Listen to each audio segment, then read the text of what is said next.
көкірек толған қайға, кісінің өзіне де билетпей, ойды шымырлатып, буынды құртып, я көзден жас болып ағат, я тілден сөз болып ағат.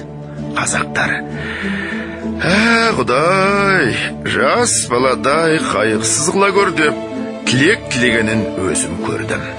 Онысы, жас баладан көрі өзі есті кісі болып, ескермес нәрсені жоқсып, қайғылы кісі болғансы ғана. Қайғысы не десең, мақалдарынан танырсың. Түстік өмірің болса, күндік мал жей. Өзіңде жоқ болса, әкеңде жат. Мал адамның бауыр еті. Малдының беті жарық, малсыздың беті жарық. Ер азығы мен бір азығы жолда. Ердің малы елде, еріккенде қолда. Берген перде бұзар, алаған қолын береген. Мал тапқан ердің жазығы жоқ. Байдан үмітсіз, Құдайдан үмітсіз.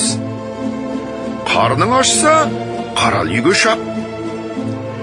Қайраңы жоқ көлден без, қайры жоқ елден без деген осындай сөздері көп, есепсіз толып жатыр.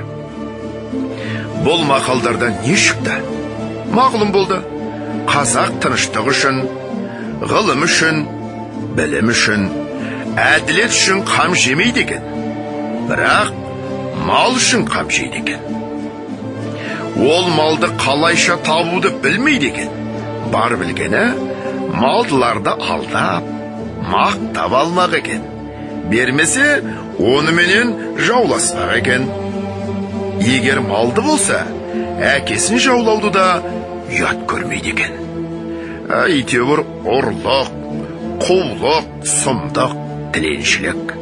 Соған ұқсаған қылықтың қайсын болса да қылып мал тапса, жазала демесе керек екен. Бұларының жас баланың ақылынан несі артық?